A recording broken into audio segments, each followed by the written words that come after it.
A roller coaster of electricity. We keep saying light at the end of the tunnel. I'm going to stop saying that because we can't even see the tunnel, never mind the light at the end of it. Where are we? Stage 6 again. Here's the even worse news. It's going to be underway until further notice. Let's bring in a guest we had with us yesterday as well, who was predicting that the cold temperatures were going to make it even worse. Energy expert Ruse Moleshe back with us this morning. Ruse, hello to you. And you called this one. When the weather is cold, we're going to go back into worse stages of blackouts. And here we are, stage 6. You can't be surprised, Ruse. Morning. Ruse, I think you might be muted. Just unmute yourself very quickly. Go again for me. Okay. Good morning to you and good morning to the listeners. Yes, I think every analyst will tell you that if there's an increase in the demand due to a cold weather, then that will affect the system because supply is constrained. So no one is surprised when that happens. We still continue to have problems. But help me understand then, what do you make of this planned and unplanned maintenance, which we've been talking about for years now? Yes, during winter you can understand sustained cold temperatures, but it was getting warmer. We had a quick cold snap and we're back into stage 6. We've got a very precarious power grid, don't we? It's very worrying. Yes, it's not due only to the cold. It's also the fact that you have power plants that are out because of breakdowns that are not predicted. And then you have planned maintenance. Typically, it's increased during the summer periods because the demand is expected to be lower. So you increase your maintenance. So all of those things combined, you still have the units that Kusile is not back on stream. You have the constraint with Medupi unit that's also not back. You have Kubek that is not available. The renewable energy IPP procurement program was supposed to add additional capacity. It's also not been that successful. And so all of these things, or those things combined, are unfortunately causing the challenge. When we talk about maintenance, I've been wondering for a while, Ruse, maybe you can help me understand. When we talk about planned maintenance and unplanned maintenance is when one of the power stations shuts down. I think we all understand that. Is it planned maintenance or is it planned repairs to damage? Because there's a difference there, isn't there? Because I feel like we're playing catch-up. We're not maintaining all the time. We're actually repairing ongoing problems. When we have unplanned maintenance, it's unplanned. It is breakdowns that we do not predict. When we have planned maintenance, we schedule that we will put this unit out for repairs or preventative maintenance, whatever the case may be, so that in future we know that we have a reliable plant. So that is a good thing for in the long run to be able to say we can prevent relatively more breakdowns in the future. And it's something that is necessary, particularly as we have some of the fleet that is relatively old.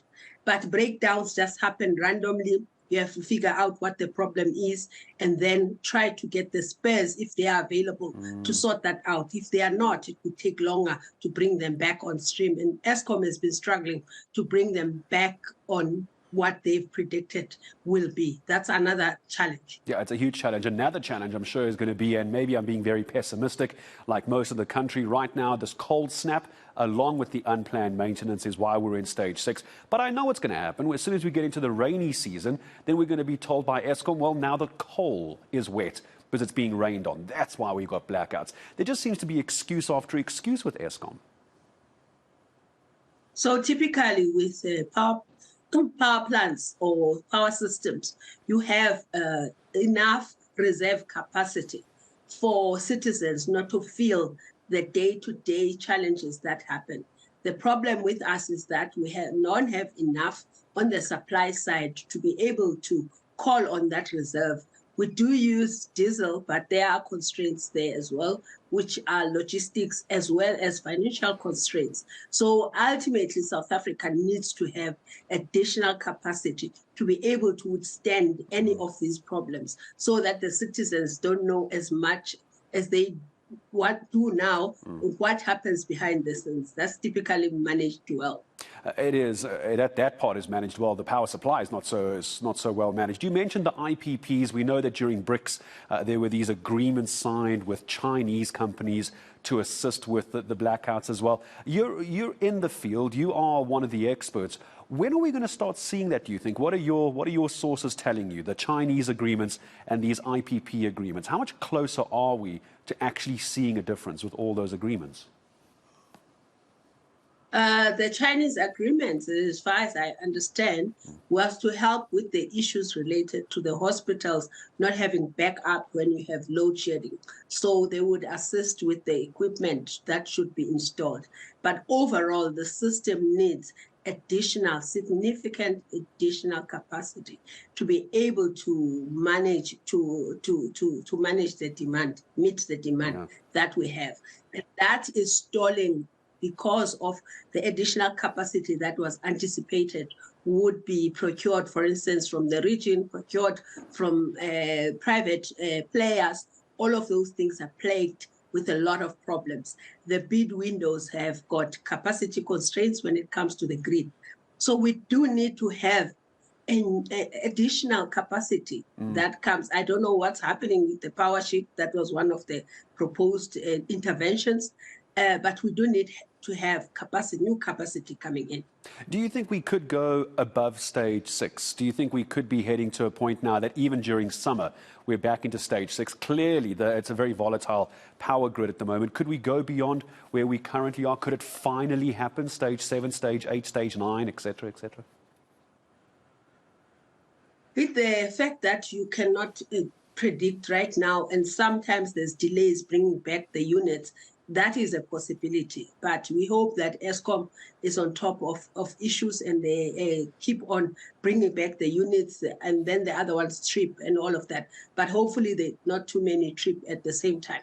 So we hope that they will still control the system to be able to remain within at least the stage 6 and lower stages. Okay, so right now it's a lot of hope. It's a lot of hope, Jose. Thank you very much indeed. Always good to hear about what it is. I think we all know by now really what the issues are. You can almost recite the Eskom press release, can't you? It's the breakdown and unplanned maintenance and higher energy usage. Then it's the cold, then it's the rain, and then the sun is rising too late in the morning, and the excuses keep coming in. But we're trying to get some answers for you. So cold and dark days ahead. Well, definitely dark. There's dark. Cold, I don't know so much. It looks like we are going to get a little bit warmer with this cold front. That's being blamed at the moment. Don't worry. Wait for the rainy season. We're told the coal is wet as well.